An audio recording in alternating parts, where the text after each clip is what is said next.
Good morning, card community. It is RJ. It is Sunday, so it is time for the Sunday Trivia Recap.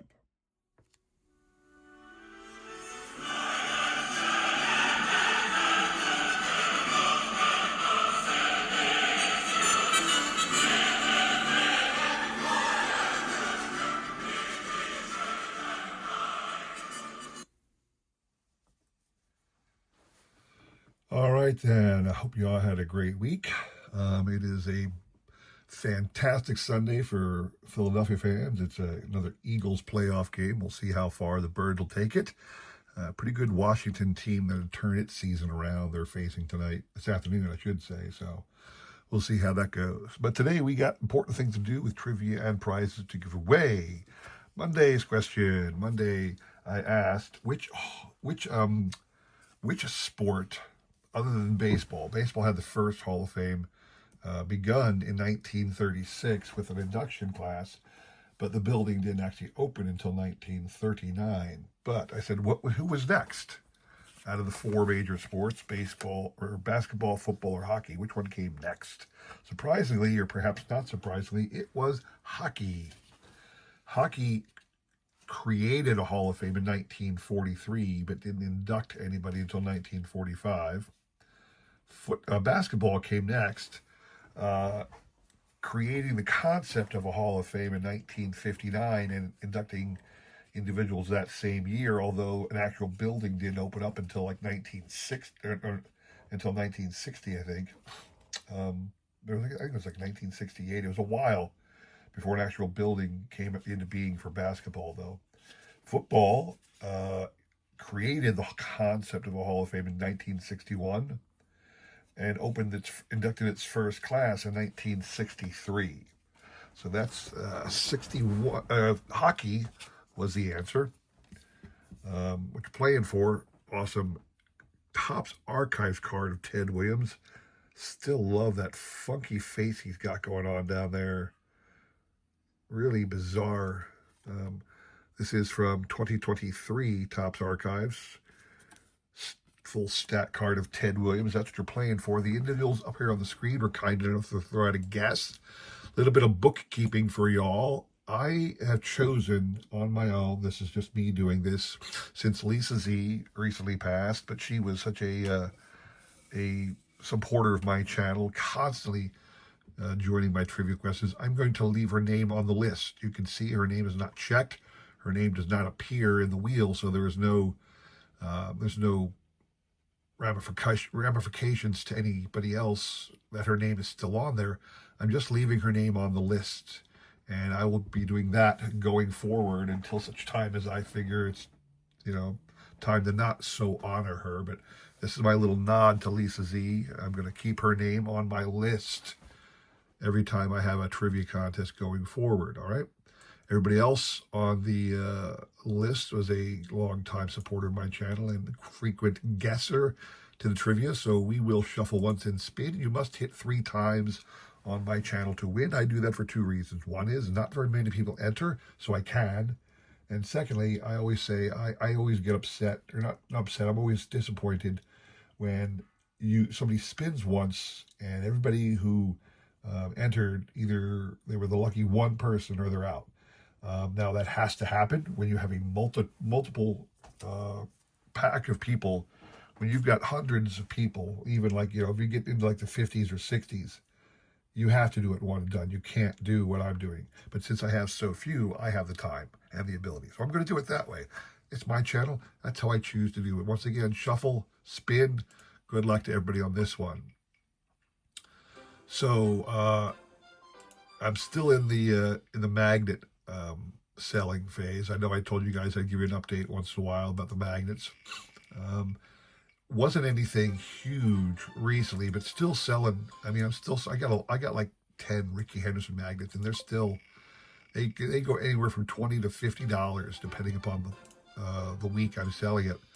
Right now, I'm back up again with another George Brett magnet, which already, after only 2 days up in the auction house, is off the bay, the auction house.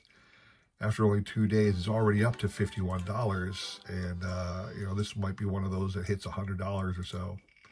A couple of the magnets, no interest in most of them, but one other one that's kind of surprising me, because early on it's got a couple bids. It's over a $5 minimum bid now, but I put up an Andy Van Slyke one.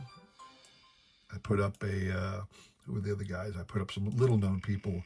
I put up a Wade Boggs one. I put up a Darryl Strawberry. And then I put up Eric Davis. I figured Eric Davis, there might be some fans of Eric Davis out there. Believe it or not, Eric Davis is the one that's garnered a couple bids to push it over the $5 minimum bid. That was kind of surprising. I got a couple other players like that. Andy Van Slyke is kind of like that. Is there a guy willing to spend $5 on an old Andy Van Slyke magnet? Andy Van Slyke, Darryl Strawberry, Eric Davis. Those are those. Pause for a moment. Congrats to the guys up north. It might be serendipity that the Shaw boys up in Canada scored on the trivia question about the Hockey Hall of Fame, because they knew it right away. Congrats to you guys. I'll be sending that awesome card your way. All right. Moving on to Wednesday. Wednesday's question. Wednesday I asked, what does SGC stand for? An SGC slab. So here is an SGC slab. This is a Joey Votto rookie card from 2008 Upper Deck. I don't know if he has like a pre-rookie Bowman card or something like that. I just like the way this card looks. So this is a Joey Votto rookie card in an SGC slab. What does SGC stand for? Now, I went to SGC's own website to try and find how they state who they are, what the blah, blah, blah, blah, blah. Believe it or not, I couldn't find it. I couldn't find it anywhere. So I had to go to a couple different sources. And multiple sources have confirmed that SGC stands for Sports Card Guarantee Corporation. SGC. So that was the answer. The end was up on the screen. We're kind enough to throw it a guess. What you're playing for? From 2024, Allen and Ginter, a black bordered Ted Williams mini. No special back or anything, but very awesome. Black border mini Ted Williams. Again, the Indo is up here on the screen. We're kind enough to throw out a guess. We will shuffle once and spin. Good luck to everybody on that one. So yeah, the George Brett looks like it might net me a nice little profit going forward on this one. And I still got, I think, at least one or two more George Brett, but I'm holding the Dale Murphy for a while. The Dale Murphy, if you hadn't heard, I sold the Dale Murphy for $370. And I still got at least one more. I know I have one more of those, so I'm kind of dragging that one out a little bit. I do want to say, if you haven't seen it, I made it on.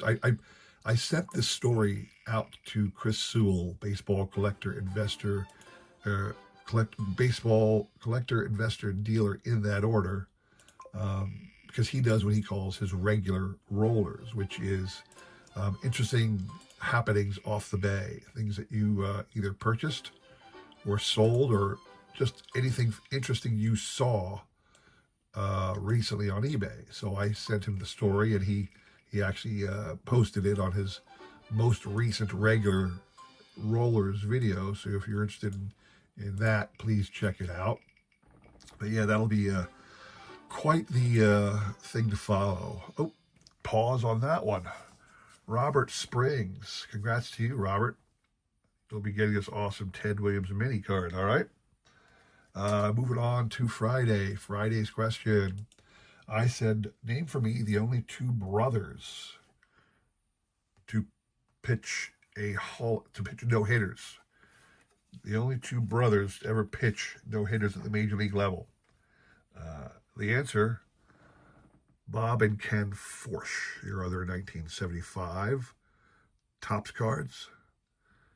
Bob and Ken Forsch actually pitched no-hitters. It wasn't back-to-back or the same day or for the same team or the same year or anything like that. They just happened to have they each happened to have a no-hitter at the major league level. No other brother combination can claim that distinction. So that was your answer. Again, it was up here on the screen. We're kind enough to throw out a guess. allow me to remove, I apologize for not doing this on the last one, but I have to remove Shaw and Robert Springs because you can only win once a week on my channel. But we will proceed anyway because nobody won twice. So what you're playing for on this one, awesome Skybox Domination card of Mariano Rivera from 2000. Skybox was ended up going to Fleer eventually. Fleer owned Skybox at one time, but it's a really cool Mariano Rivera card if you're a big fan of Mariano, and who isn't, you know? So shuffle once, spin. Good luck to everybody on this one. Interestingly, there was a lot of talk this year. Mariano Rivera is the only player ever to receive 100% of the vote. In other words, I don't know how many members are actually in the Baseball Writers Association, close to 400. I don't know the exact number, but, let me pause right here. I don't know who Vince Pavliones is, but Vince sent out a guess this week for this particular Friday question. Vince, if you're listening, if you're watching, I like to put up the name of the YouTube channels of all the people who chime in, just so that I can advertise their YouTube channel and maybe more people will subscribe and watch. So if you've got a YouTube channel, Vince, please email me that. I'd like to add it, but we will count that and keep going. But yeah, Mariano has 100% of the vote. That simply means that of all the ballots cast, in other words, not everybody submits a ballot. Not all the writers actually send in a ballot. But if they do, everybody who sent one in included Mariano on their ballot. Now, that's never happened before. It had never happened before, and it has never happened since. And there were two individuals recently that had the baseball world scratching their heads saying, what? This person didn't get unanimous? Well, consider that nobody before Mariano had. Consider all of the all-time greats. Ty Cobb was not voted unanimously. Hank Aaron was not voted in unanimously. You name the player, other than Mariano, not one of them received unanimous support. And the two recent ones that kind of boggled everybody's mind were Derek Jeter and just this year, Ichiro Suzuki. Everybody was scratching their head. Who is that, bad seed? That one guy who failed. We would like to know who he is, and kick him out or something like that. I don't know. Anyway, that is 3 for The Card Closet. Congrats to you, sir. I'll be sending you this awesome Mariano card for your collection. That's all I have for you today, guys. I got a lot of cool stuff, of course, to show off in the next week. I have hit 500 subscribers. It's one of those milestones people look for. Haven't made a big deal about it because I wanted to see if it would last. And then I've had a lot of things I wanted to show, so I haven't had time to set aside and prepare a cool VR contest. But I've got one in the works. It won't be next week. It'll probably be my first posting in February. I'll have a cool VR for you all, so keep an eye out for that. Anyway, appreciate everybody watching. Thank you all for your support.